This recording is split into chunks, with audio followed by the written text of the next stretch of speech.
허준의 잔등이라는 작품 설명을 해보도록 할게요. 2016학년도 9월 그 평가원 모의평가에 나왔던 그 제시문을 가지고 설명을 해보도록 하겠습니다.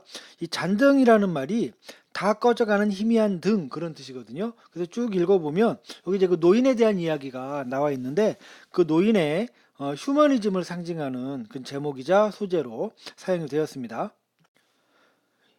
읽어보겠습니다. 앞부분의 줄거리. 해방 후 나는 1인칭 시점이군요. 나는 버신 방과 함께 장춘에서 서울에 이르는 귀로에 오른다. 회령에서 우연히 방과 헤어진 나는 수성에 이르러 뱀장어를 잡아 파는 한 소년을 만난다. 이후 나는 방과 재회하기 위해 청진에 도착하여 어느 국밥집 할머니를 만나게 된다.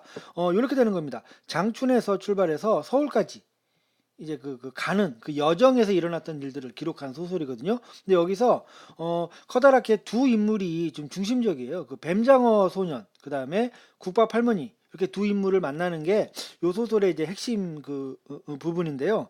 우리가 지금 읽을 오늘의 요 부분에서는 요 국밥 할머니의 내용이 이렇게 중심적으로 제시가 되어 있고요. 참고로 요 뱀장어 소년은 일본인에 대한 증오심으로 가득 차 있는 인물입니다. 그래서 요 뱀장어 선영과 요 국밥 할머니는 서로 이렇게 반대되는 성격을 가진 그 인물이에요.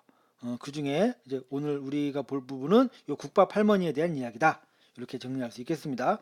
계속 읽어봅니다. 노인은 대끝으로 국솥을 가리키며 이런 걸 하던 것도 아니요. 이런 국밥집 이거 일 하던 것도 아니요. 어려서부터 배운 것도 아니지만은 그 애가 돌아가던 해 여름, 그 애가 이제 죽었다는 겁니다. 여름에 이게 이제 사건 전개의 핵심적 계기가 되는데요. 그 여름에 처음 얼마 동안은 어쩔 줄을 모르고 어리둥절해 있기만 하다가 늘 그러고 있을 수도 없고 그렇게 그냥 가만히 있을 수만도 없고 또 아이 몇 잃어버리는 동안에 생긴 잠안 오는 나쁜 버릇이 다시 도져서 그러니까 요 그 아이의 죽음 이전에도 몇몇 그 자식을 좀 잃었다는 겁니다. 그랬는데 요 이제 요 그 아이가 돌아간 이후에 그 예전에 있었던 그 잠안 오는 버릇이 계속 이게 좀 다시 도졌다. 그래서 몇 해 만에 다시 남의 집살이로 들어갔지요. 예. 그래서 이제 국밥집 요 할머니, 요 노인이 그 애의 죽음을 계기로 해서 이 국밥 일을 하게 됐다. 요런 자기 상황을 이야기한 겁니다. 네, 그러세요. 그 긴 5해 동안을 그저 모든 일과 고단한 잠만으로 지어 나오다가 하루아침은 문득 그것이 죽었으니 그 아이가 죽었으니 찾아가라. 는 기별이 감옥에서 나왔을 때야 얼마나 앞이 아득하였겠어요. 그 애가 감옥에서 죽었다는 걸 알 수 있습니다. 그래서 감옥에서 죽었고 그 감옥 쪽에서 데려가라 그 시신을 데려가라 가져가라 이렇게 이야기했다는 거죠. 그러셨겠습니다. 사람의 가죽은 질기다고 했습니다. 사람 명이 참 길다고 했습니다. 이런 뜻이에요. 병과 액으로 앞서도 자식 새끼 몇 되던 것 하나씩 둘씩 이리저리 다 떼우기는 하였지만은 그러니까 그 아이가 죽기 전에도 뭐 여러 가지 병으로 액으로 이렇게 다른 자식들이 죽은 적이 있었다.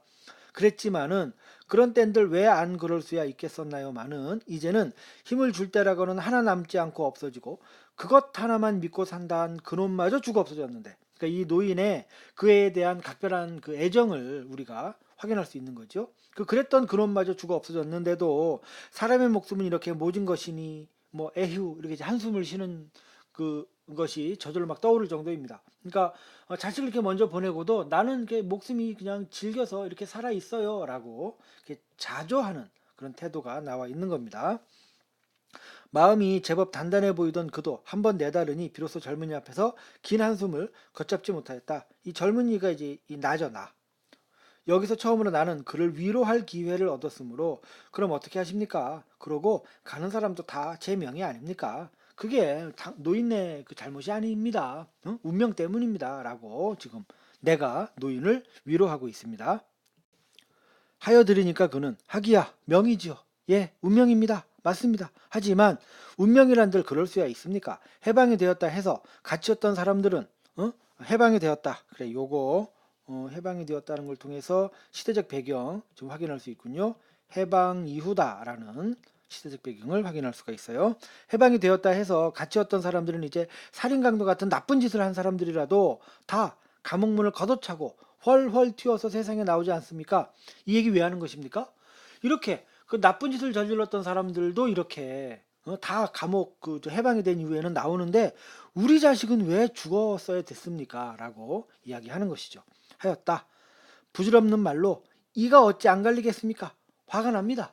우리 아들, 우리 자식, 내가 하나밖에 없던 그 의지하던 그 자식 죽인 그 일본 사람들에 대해서 내가 왜 화가 안 나겠습니까? 인지상정이란 얘기죠. 하지만 내 새끼를 갖다 거두어 죽인 놈들은 자빠져서 다들 무릎을 꿇었지만 이제 해방이 됐으니까 자기 자식을 죽였던 일본인들 이제는 막 무릎 꿇고 그 이제 전세가 역전이 됐잖아요. 무릎을 꿇었지만은 무릎 꿇은 놈들의 꼴을 보면 눈물밖에 나는 것이 없이 되었습니다. 그려. 그 걔들 그 일본인들을 보면 내가 막 이가 갈릴 정도로 분노가 치밀어 오르는 건 당연한데 또 한편 해방되고 나서 그들이 막 무릎 꿇고 이렇게 좀 비참해진 것을 보니 오히려 그 사람들에 대해서 동정의 감정이 생기더라. 이런 이야기를 지금 하고 있는 겁니다. 애비랄 것 없이 남편이랄 것 없이 잃어버릴 건 다 잃어버리고 못 먹고 굶주리어 피골이 상접해서 헌 너질대기에 깡통을 들고 앞뒤로 허청거리며 업고 안고 끌고 주축기고 다니는 꼴들 어디 매가 갑니까? 어디 내가 한 대라도 때리고 싶은 마음이 생깁니까? 벌거벗겨 놓고 보니 매갈 데가 어딥니까? 그 그냥 그렇게 초라한 그 모습에 어디 내가 매를 때릴 수가 있고 화를 낼 수가 있겠습니까? 자식 죽인 일본인들에 대한 분노가 있지만 불쌍한 생각이 들더라. 노인의 휴머니즘 태도가 드러나 있는 부분이고요. 바로 이 부분이 이 글의 주제의식을 드러내는 부분입니다.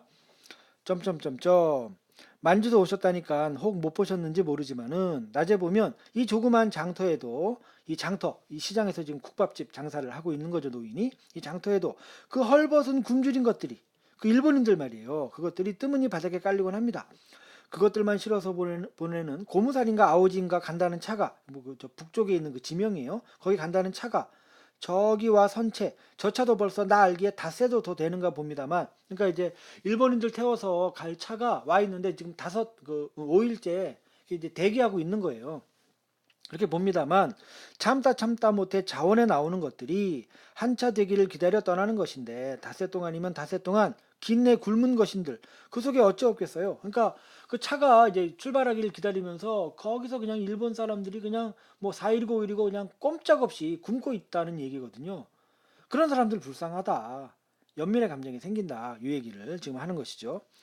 그러지 아니하여도 나는 할머니의 아까 그것들이 업고 안고 끼고 다닌다는 측은한 표현을 한 것으로부터 낮에 수성서 들어오는 길로 맞닥뜨린 사람이 복잡거리는 좁은 행상로 위에 일어난 한 장면의 짤막한 씬을 연상하기 시작하는 중이었는데 노인은 이러고는 말을 끊고 깊은 한숨을 들여쉬었다. 요 짤막한 씬. 그러니까 내가 지금 노인의 이야기를 들으면서 아까 내가 보았던 한 장면이 떠올랐다. 이렇게 얘기하는 거거든요. 노인이 지금 무슨 얘기하고 있었습니까?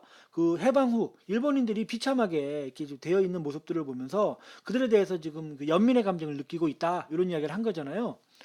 그 얘기를 들으니까 내가 아까 어떤 장면이 떠올랐다. 이렇게 이제 이야기한 겁니다. 뭐 이제 나오겠지만 그 비참한 상황을 보여주는 사례인데요. 확인 이제 해봅시다. 참으로 그 일본 여자는 아까 보았던 그 장면을 지금 이야기하는 겁니다.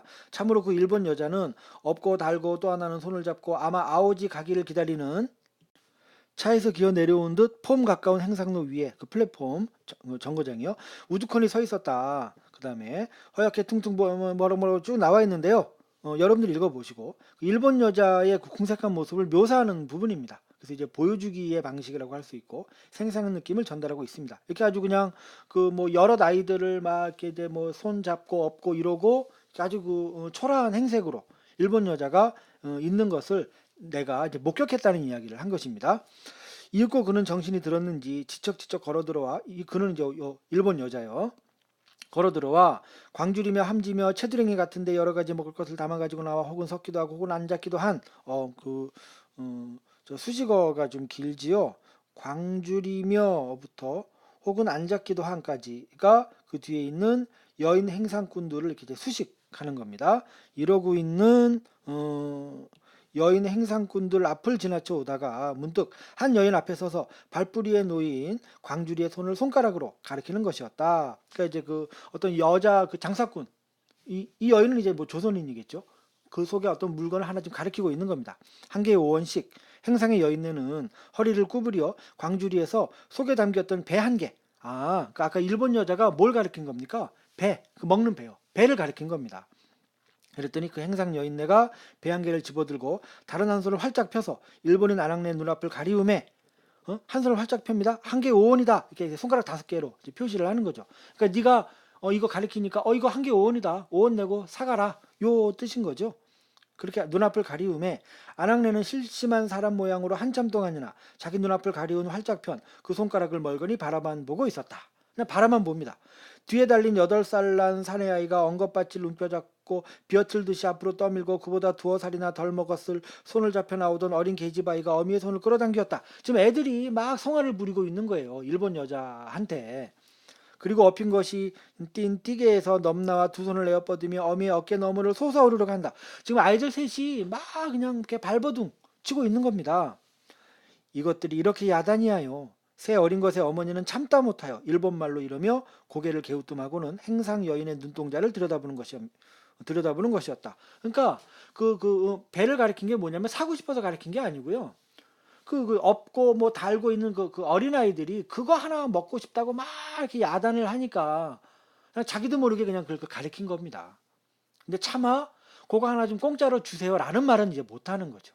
그냥 우리 아이들이 참 야단을 하네요. 그냥 이렇게 하고 있는 겁니다. 그러면 이 광경이 얼마나 좀 불쌍하게 느껴지겠습니까? 그렇죠? 요 장면을 지금 내가 회상하고 있는 것이죠. 애걸이 없었다기로니 이것들이 어찌 그것만으로 덜 비참할 리가 있을 정경이었을 것이냐. 그 광경에서 내가 비참함을 느끼고 있는 거죠. 그러니까 일본 여자에 대해서 내가 좀 동정의 마음을 표현하고 있는 겁니다. 그러면 내가 이 장면을 아까 보았던 장면인데요. 이 장면을 왜 떠올렸습니까? 지금 노인이 일본인에 대해서 이렇게 휴머니즘적 태도를 보이고 있었잖아요. 거기에 대해서 내가 공감하고 있다라는 거를 이런 장면을 회상하는 것을 통해서 보여주고 있는 것이죠. 자, 정리해 보겠습니다.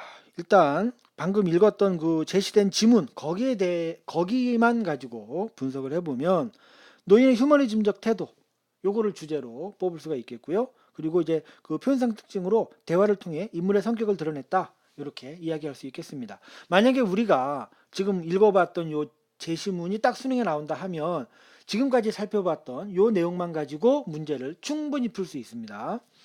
참고로 밑에는 이 작품 전체에 대한 설명을 좀 이렇게 이제 적어 놓았는데요. 한번 참고로 이것도 하시면 좋겠습니다.